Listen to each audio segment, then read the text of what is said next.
Hey folks, my name is Cole and this is the 13th video in the UP1 final exam study guide. Today we're going to talk about conservation of linear momentum. So we've already talked about linear momentum and also impulse, and I kind of hinted at the conservation of linear momentum within a closed system, and so we're going to talk about that today. And it's a really simple idea. It just says that within a closed system of any number of like masses, bodies, whatever, linear momentum is conserved in the absence of external forces. So the equation for this is really simple. It's just the summation of the initial momentum is equal to the summation of the final momentum. Just like that. It's two terms. It's the simplest equation in UP1. But of course, momentum is a vector. So we do have to split it up into its vector components if we want to do anything real with it. So if it helps you to remember it this way, and I believe they also do write this on the equation sheet, you can write that the summation px I is equal to the summation pxf. And of course, also the summation of pyi is equal to the summation of pyf. And if there's a z dimension, you can include that too. So conservation of linear momentum is near the bottom of your equation sheet here. So they've actually already split it into its components here. They haven't even written it without its components because you're really just always going to have to do it. So they say x hat summation pxi equals summation pxf, and for y hat, summation pyi is equal to the summation pyf. So it's right there. And that's pretty much it for conservation of linear momentum. It's very simple. There's nothing more like mathematically, no more equations that we have to go over. But what I do want to go over is like kind of when we're going to have to use conservation of linear momentum. So we're going to want to use conservation of linear momentum to find out like the end behavior of a system. And up to this point, to figure out the end behavior of a system, we've used things like conservation of energy, Newton's second laws, but we're going to have to use conservation of linear momentum when we explicitly can't use those other things. When is that the case? Well, that's the case when energy is not conserved. So energy is not conserved in collisions, right? When two things collide with each other, because they move towards each other and they hit each other, they release energy. Their collision makes a sound, right? They have friction between them, they compress, they release heat. This is all energy that is being released into the universe, and it's not coming back, it's leaving the system. So the energy in this system is not conserved, and we can't use conservation of energy to figure out the final velocity of the objects in the system. We have to use something else, and that thing is conservation of linear momentum. So immediately right off the bat, when you see a collision, you should be thinking linear momentum, right? Because you can't use energy with collisions. So because collisions are the main point of conservation of linear momentum, I'm going to use part of this video to go over the types of collisions that there are. So the types of collisions, there are 4 of them. The first one is called a perfectly elastic collision. Now, perfectly elastic collisions are when two bodies collide with each other with some momentum, and they each bounce directly backwards with the exact same speed. In other words, kinetic energy is conserved, right? And of course, linear momentum is conserved. I'll put that at the top. Momentum is conserved for all of them. Okay. So perfectly elastic collisions are very much like a figment of like this idealistic like physics concept. They don't really exist, right? Because there's not a way to have two things collide and to not use energy, right? I just went over that. When things collide, they compress, they release heat, there's friction, they make sound. This is all energy that's being released. In order to have a perfectly elastic collision and lose no kinetic energy, you would have to somehow collide two objects, have them not change shape in any way, and have them not make any sound, not have any friction, not produce any heat, not produce any light, and it just doesn't happen. It's not physically possible. So perfectly elastic collisions are not real in a real sense, but you might see a problem with them. And the way you test for them is you find the initial kinetic energy of the system and the final kinetic energy of the system, and if you find that you've lost no kinetic energy, you can tell that your collision is perfectly elastic. The second type of collision is a perfectly inelastic collision. So while perfectly elastic collisions conserve all of the kinetic energy, no kinetic energy is lost, perfectly inelastic collisions are the exact opposite. So the maximum kinetic energy is lost. Max KE is lost. Okay? And what that looks like physically is the objects sticking together. So this is the easiest one to identify because a collision is perfectly inelastic if and only if the objects collide and then become one body and move with some velocity as one object. They stick together. And in perfectly inelastic collisions, the maximum kinetic energy is lost. The third type of collision is the most common type of collision. This is just inelastic, not perfectly inelastic, but inelastic collisions. Now, inelastic collisions means that some kinetic energy is lost, some KE is lost, but not the maximum. What this looks like is just two things colliding, making noise, losing some energy, and bouncing apart. So in other words, they don't stick together, right? And you can test for inelastic collisions by just, again, finding the initial kinetic energy of the system, finding the final kinetic energy of the system, and seeing if you lost any. The final type of collision is very rare. It's something called superelastic collisions. Superelastic. Superelastic collisions are when kinetic energy is gained. And this is very counterintuitive. There's not very many situations where this is going to happen. One situation that's very easy to understand is if there happens to be like an explosion during a collision. So if two things collide and the collision like incites some chemical or physical reaction within one of the objects causing it to explode. That is a situation where the explosion would put energy into the system and the total kinetic energy after the collision could actually be more than the initial kinetic energy.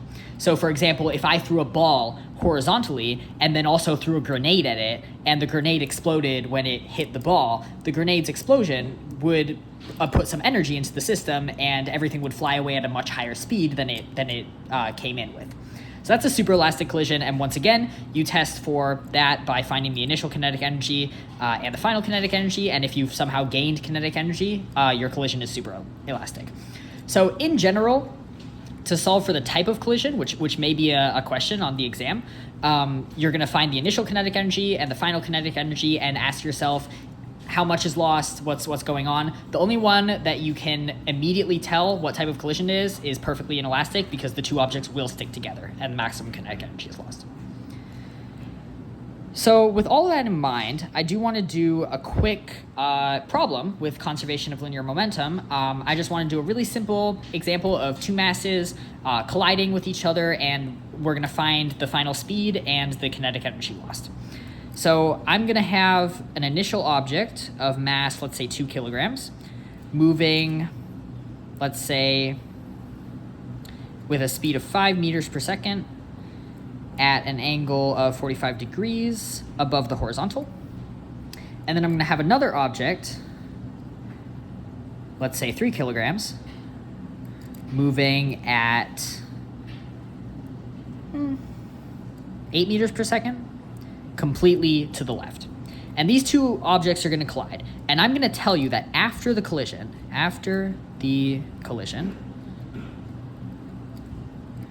the 3 kilogram mass comes to rest. In other words, somehow during the transfer of energy in this collision, the 3 kilogram mass has lost all of its energy and it has no more kinetic energy. It just stops flat. So you can think of this as like when you're playing billiards and you strike the cue ball into another pool ball. The billiard ball, the cue ball, like will stop sometimes. So that's this type of collision. All right. So the first thing we're gonna do is find VF of the 2 kilogram mass. And the way we're gonna do this is just with conservation of momentum. So we're gonna say that the PI in the x direction is going to be equal to PF in the x direction. In other words, well, what's the initial momentum in the x direction? I'm going to pause here. I'm going to define an axis, right? because I can see that I have two vectors pointing in opposite directions, so I don't want to get confused with negatives and positives, so I better define an axis right now. I'm going to define to the right as a positive x and upwards as positive y. So now I can see that this first mass, if we remember that P is equal to mv, just write that right there, this first mass has a momentum in the x direction of 2 kilograms times 5 meters per second times the cosine of 45 degrees. That's root 2 over 2. Okay? And that's going to be equal, oh, pardon me. We have to take into account the other mass. That's just the momentum of that mass. This is a mistake that people actually make very frequently, so I'm glad I did that. When we take this entire system, we're saying that the momentum of the entire system is conserved, right? Remember in the video about impulse, I said that if we take just one mass, momentum is no longer conserved? Well, that means we have to take both masses in the system in order to conserve linear momentum. So this is the momentum of this one. What's the momentum in the x direction of the 3 kilogram mass? Well, it's 3 kilograms times negative 8 meters per second. Because this one's going to the left, but I've defined my positive x direction as to the right. And that's Pix, and it's going to be equal to Pfx. Well, what's Pfx? Pfx is 0, because this one comes to rest, plus 2 kilograms times whatever Vfx the 2 kilogram mass has. Okay? So I can solve for Vfx. This equation becomes, let me put this into my calculator real quick. This is 10 root 2 over 2, which is 10 root 2 divided by 2 plus, that's, minus 24. Okay, divided by 2. So Vfx, let me do it up here. Vfx is around negative 8.5 meters per second. So in the x direction, my 2 kilogram mass is going to go way off that way with a velocity of 8 meters per second. Now I can do the y direction. Piy is equal to 2 kilograms times 5 meters per second times this time the sine of 45, which is still root 2 over 2. Plus, well, this one has 0 momentum initially in the y direction because it's going directly to the right. And directly to the left. And you can think about this in like common sense terms where you're like, okay, if it's going completely horizontally, there can't be a vertical component. Or you could actually think about it mathematically. You could say, okay, the angle here is like 0 degrees, right? So if I want to find the y component, I would do sine of 0 degrees, which is 0. Either way, Piy has a plus 0 here, and it's equal to 0 plus 2 kilograms plus Vf, or times Vfy. Okay, and I'll solve for that now. And it looks like it's going to be 10 root 2 divided by 2 divided by 2. Looks like Vfy is around 3.53 meters per second. Okay. So to find the total velocity vector, we're going to do what we did in the first video with vector addition. We're going to use Pythagorean's theorem to find the magnitude of the final velocity. I'm going to punch that into my calculator real quick and trust that you know how to do that. If you need more review on that, you can go ahead and watch video number 1 on vector addition. -8. Go like that. Squared. So final Vf, the magnitude of Vf, is around 9.17 meters per second. New York City area code. All right, now that we know the final velocity, we can find the change in kinetic energy.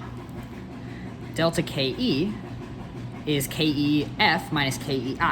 Kef is 0 for this one, plus 1/2 times 2 kilograms times the final velocity, which is 9.17 meters per second squared.